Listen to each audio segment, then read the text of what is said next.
का शोषण उत्पीड़न किया जा रहा है। ये बिल्कुल भी न्याय संगत नहीं है, क्योंकि 25 मई 2016 को राज्य सरकार द्वारा कानून पास कर दिया गया था। उसके लिए ऑलरेडी जो है टाउन बेंडिंग कमेटी का गठन हो रखा है नगर निगम में। तो अतिक्रमण अभियान यदि अगर चलता है रेडी पटरी वालों के लिए, तो पहले टाउन बेंडिंग कमेटी की बैठक होनी चाहिए और टाउन बेंडिंग कमेटी के जो सदस्य हैं उनको कॉन्फिडेंस में लिया जाना चाहिए। और कहाँ कहाँ वेंडर रहेगा, कहाँ नहीं वेंडर रहेगा, वो जो जनप्रतिनिधि हैं वो बात स्पष्ट करेंगे। तो मैं कहना चाहता हूँ आपके माध्यम से, और बहुत सारे क्षेत्र ऐसे हैं जहाँ पर 15 वेंडिंग जोन ऑलरेडी बनाए गए हैं और जिसमें 3 वेंडिंग जोन हमारे विकसित हो चुके हैं। आने वाले दिनों में जो 12 वेंडिंग जोन है, हमारी आपके माध्यम से मांग है सीधी सीधी कि वहाँ पर साइन बोर्ड लगे और जो वेंडर वहाँ पर काम कर रहा है उसको वहाँ कारोबार की अनुमति दी जाए, ताकि वेंडर कार्ड ऑलरेडी उसका बना हुआ है, सर्वे कार्ड बन रखा है। देखिए 2545 लोगों का नगर निगम में पंजीकरण है और उसको विकल्प दिया जाना चाहिए था और आज तक विकल्प नहीं दिया गया। हम अतिक्रमण के विरोध में नहीं है कि अतिक्रमण अभियान चल रहा है उसके विरोध में। हम कहना चाहते हैं अतिक्रमण अभियान चलना चाहिए, लेकिन अतिक्रमण अभियान उन लोगों के लिए चलना चाहिए जिन्होंने अस्थायी रूप से सरकार की जमीन को कब्जा रखा, जिन्होंने बड़े बड़े महल खड़े कर दिए, जिन्होंने सरकारी भूमि का दुरुपयोग कर रहे हैं, मार्केट बना दी, मॉल बना दिए। ऐसे लोगों के खिलाफ कार्रवाई होनी चाहिए। ये स्ट्रीट वेंडर जो है ना के अतिक्रमणकारी नहीं है, ये स्वरोजगारी है।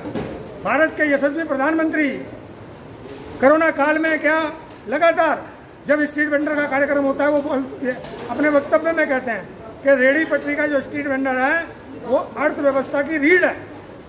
तो मैं कहना चाहता हूं इस बात के लिए, और भारत सरकार लगातार लोन पे लोन दे रही है, पहले 10,000 का, फिर 20,000 का, फिर 50,000 का। अब भारत सरकार क्रेडिट कार्ड के माध्यम से लोन देने की प्रक्रिया में आ रही है।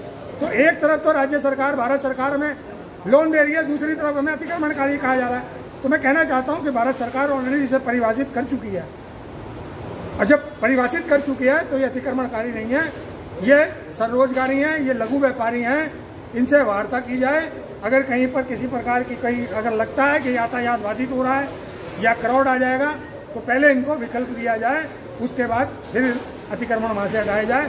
शोषण उत्पीड़न की कार्रवाई कतई पहले भी हमने बर्दाश्त नहीं की थी, अब भी बर्दाश्त नहीं करेंगे। धन्यवाद।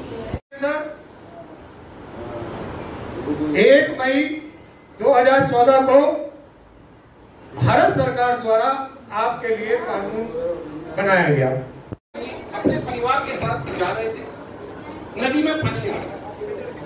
नदी में पानी आ गया तो दादाजी ने कहा कि बहा क्यों? तो वही सवाल आप लोगों से है कि बहा क्यों? अगर प्रशासन आज आप लोगों के खिलाफ अतिक्रमण का अभियान चला रहा है तो अपने परिवार के साथ जा रहे थे, नदी में पानी आ गया। नदी में पानी आ गया तो दादाजी ने कहा कि बहा क्यों? तो वही सवाल आप लोगों से है कि बहा क्यों? अगर प्रशासन आज आप लोगों के खिलाफ अतिक्रमण का अभियान चला रहा है तो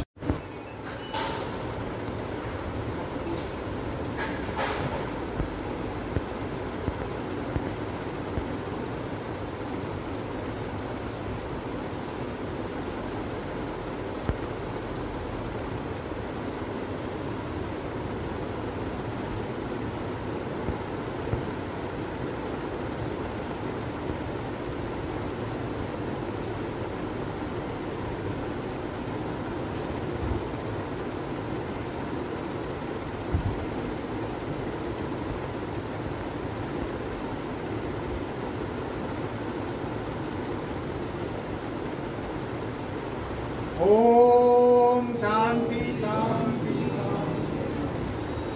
हम सिर्फ एक माइक का काम करेंगे आपके लिए। आवाज तो आपकी ही होगी। हम आपकी आवाज को बुलंद कर सकते हैं, लेकिन बोलना तो आपको ही पड़ेगा।